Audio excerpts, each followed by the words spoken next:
नमस्कार पालको, माहिती सरकारी योजना या आपल्या यूट्यूब चॅनलमध्ये आपल्या सर्वांचं स्वागत आहे। आजचा हा आपला व्हिडिओ आर.टी. मार्फत ॲप्लिकेशन प्रोसिजर कशी भरायची, फॉर्म अचूक कसा भरायचा याबद्दल राहणार आहे।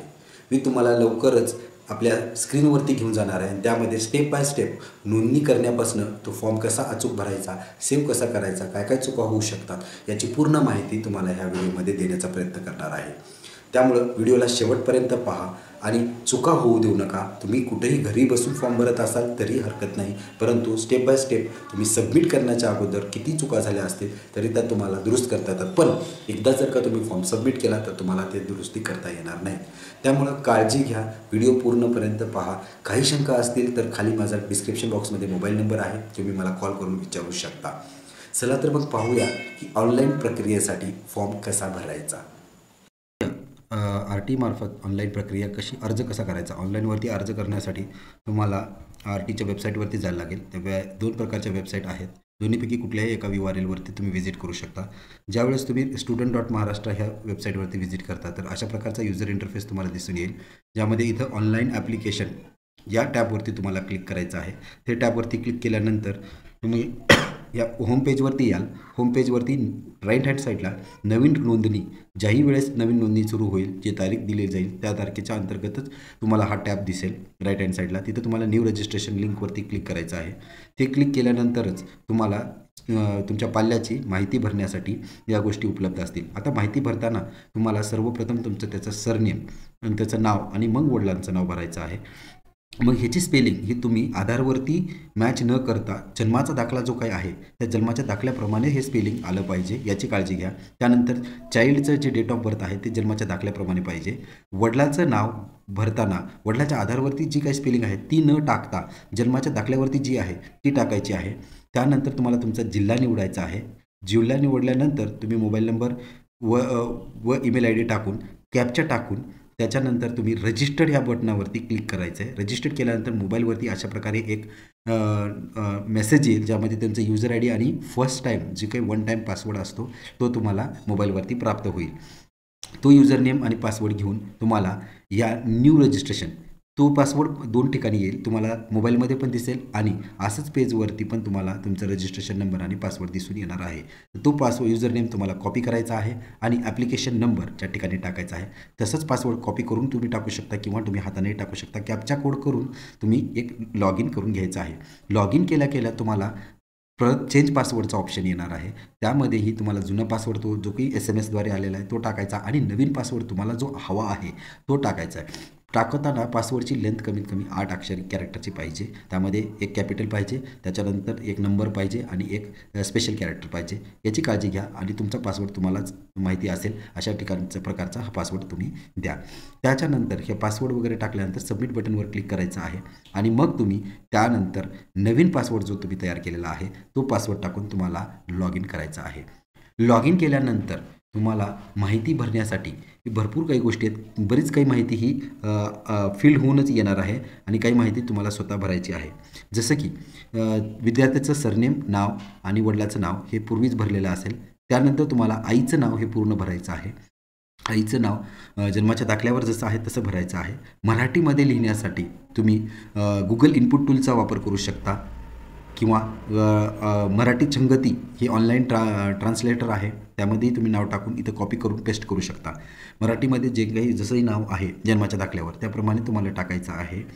त्यानंतर तुम्हाला आई वडिलांचं नाव टाकल्यानंतर वडिलांचं पूर्ण नाव टाकायचं आहे आणि त्याच्यानंतर चाइल्डचं डेट ऑफ बर्थ टाकल्यामुळं ऑटोमॅटिकली त्याचं जे काही वय आहे ते येऊन जाईल। त्यानंतर तुम्हाला तुमचा विलेज, गाव अचूक निवडायचं आहे, जिल्हा अचूक निवडायचा आहे। जिल्हा निवडल्यानंतर तुम्हाला पॅरेंट स्टेटस एक ऑप्शन आहे। पॅरेंट स्टेटसमध्ये पण जनरल पॅरेंट हे टाकणं गरजेचं आहे, कारण जर आई वडील एकत्र राहत असतील तर तुम्ही जनरल पॅरेंट्स असा टॅबमध्ये वापरा। जर विधवा असतील, वडील वारले असतील तर विधवा, डिवोर्स केस झालेली असेल, तुमचा निकाल लागलेला असेल किंवा फॉर्म सबमिट जरी केलेला असेल तर डिवोर्सी, अनाथला अनाथ आणि सिंगल पेरेंटला पण सिंगल पेरेंट आपण टाकू शकतो। त्यानंतर एक गोष्ट लक्षात घ्यायची आहे की ह्या अगोदर तुम्ही मागील वर्षी तुम्ही आर.टीमध्ये सहभाग घेतला होता का, किंवा सहभाग घेतला असेल आणि तुमची निवड झाली होती का, सहभाग घेणं वेगळं आणि निवड होणे वेगळी. जर तुमची निवड झालेली आहे की नाही आहे हे तुम्हाला नमूद करणं खूप अत्यावश्यक झालेलं आहे. त्यानंतर तुम्हाला त्याचा ॲड्रेस भरायचा आहे. ॲड्रेसमध्ये हाऊस, बिल्डिंग नंबर, स्ट्रीट की जो रस्ता आहे, लोकॅलिटी आहे आणि त्याच्यानंतर हे भरून झाल्यानंतर तुम्ही तालुका, जिल्हा, तालुका आणि गाव ह्या सगळ्यांची माहिती भरल्यानंतर तुम्ही पुढं गेला तर तुम्हाला सेव्ह केल्यानंतर एक गुगल मॅप ओपन होईल. त्या गुगल मॅपवरती क्लिक केल्यानंतर तुम्हाला हे असं तुम्हाला गुगल नकाशा दिसून येणार आहे. हा गुगल नकाशा दिसल्यानंतर तुम्हाला तुमचं घर हे अचूक निवडायचं आहे. अचूक घर निवडल्यानंतर तुम्हाला जो टॅब आहे तो अचूक ठिकाणी नेऊन ठेवायचा आहे आणि तो ठेवल्यानंतर तुम्हाला तिथं तुमचे लॅटिट्यूड आणि लॅटिट्यूड आणि लॉंगिट्यूड दिसून येईल. हे लॅटिट्यूड लॉंगिट्यूडला ओके बटनवर क्लिक करून सेव्ह करून घ्यायचं आहे. त्यानंतर सेकंड पेजवरती तुम्ही याल. सेकंड पेजवरती सर्वप्रथम तुमच्या जन्माच्या दाखल्याच्या हिशोबानं, जन्मतारखेच्या हिशोबानं तुम्ही फर्स्ट स्टँडर्ड किंवा ज्युनियर के जी कुठल्यासाठी पात्र आहात हे तिथं दिसून येईल. ते तुम्हाला सेव्ह निवडायचं. त्यानंतर तुम्हाला मीडियम निवडायचं आहे की तुम्ही इंग्लिश मीडियम म्हणजे सेमीसाठी जायचं असेल तर मराठी आणि CBSEसाठी जायचं असेल तर इंग्लिश. ह्या मीडियम निवडल्यानंतर तुम्ही तुमचं रिलिजन म्हणजे फर्स्ट ऑप्शन जर तुम्ही इंग्लिश दिला तर CBSE येईल आणि सेकंड ऑप्शन मराठी दिला तर सेमी येईल. त्यामुळे तुम्हाला जर सेमीलाच ॲडमिशन घ्यायचं असेल तर फर्स्ट ऑप्शन मराठी द्या, दुसरं ऑप्शन इंग्लिश द्या. डिपेंड आहे तुमच्यावरती. तुमचा धर्म निवडायचा आहे. त्यानंतर तुमची कास्ट निवडायची आहे. अचूक कॅटेगरी तुमच्या निवडणं गरजेचं आहे.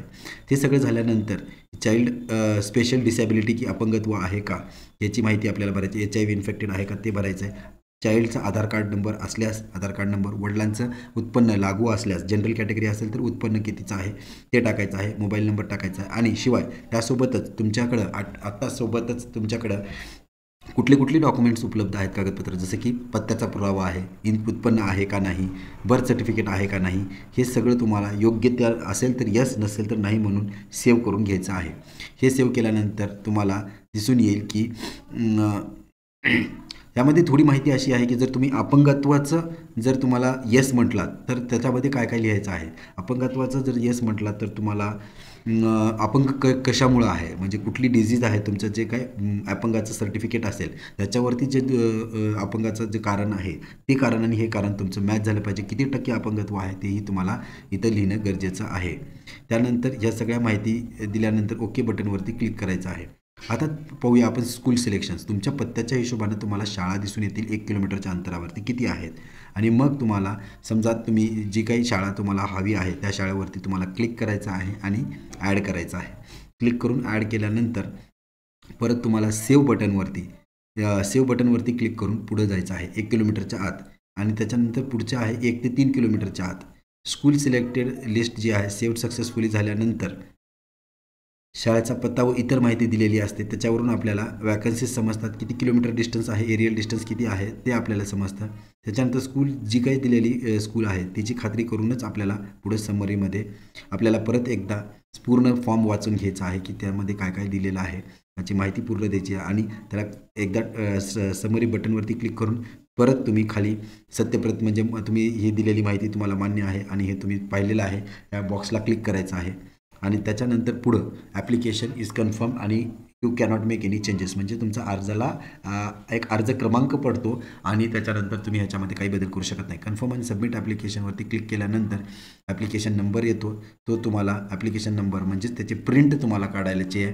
त्यामध्ये तुम्हाला ॲप्लिकेशन नंबर महत्त्वाचा आहे. तो ॲप्लिकेशन नंबर आणि तो तुम्ही जो पासवर्ड दिलेला आहे तो पासवर्ड तुम्हाला जनरेट PDF खाली तुम्ही बघू शकता की जनरेट PDF हे ऑप्शन येतं. तर तुम्ही मराठीमध्ये किंवा तुमच्या लोकल भाषेमध्ये हे PDF तुम्हाला अशा प्रकारे तुम्हाला फॉर्म येऊन जाईल आणि हा फॉर्म तुम्हाला जपून ठेवायचा आहे.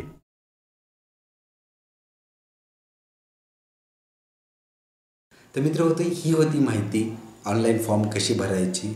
आशा करतो की तुम्हाला माझं जे काही युजर मॅन्युअलवरती मी तुम्हाला हा पूर्ण व्हिडिओ बनवून दाखवला आहे ती माहिती तुम्हाला पुरेशी असेल. जरी काही प्रश्न असतील तर कमेंट बॉक्समध्ये टाका. मी माझ्या मुलाचं ॲडमिशन मागील वर्षी केलेलं आहे आणि मी दरवर्षी मागील 6-7 वर्षापासून ऑनलाईन ॲप्लिकेशन फॉर्म भरतो आहे. त्यामुळं थोडाफार मला अनुभव आहे टेक्निकल बाबतीत पण. तर मी माझ्या परीनं तो तुमचा प्रश्नाचं उत्तर देण्याचा प्रयत्न करेन. चॅनलला लाईक आणि सबस्क्राईब करा, शेअर करा मित्रांसोबत जेणेकरून मला त्याचं प्रोत्साहन, कामाचं प्रोत्साहन मिळेल. धन्यवाद.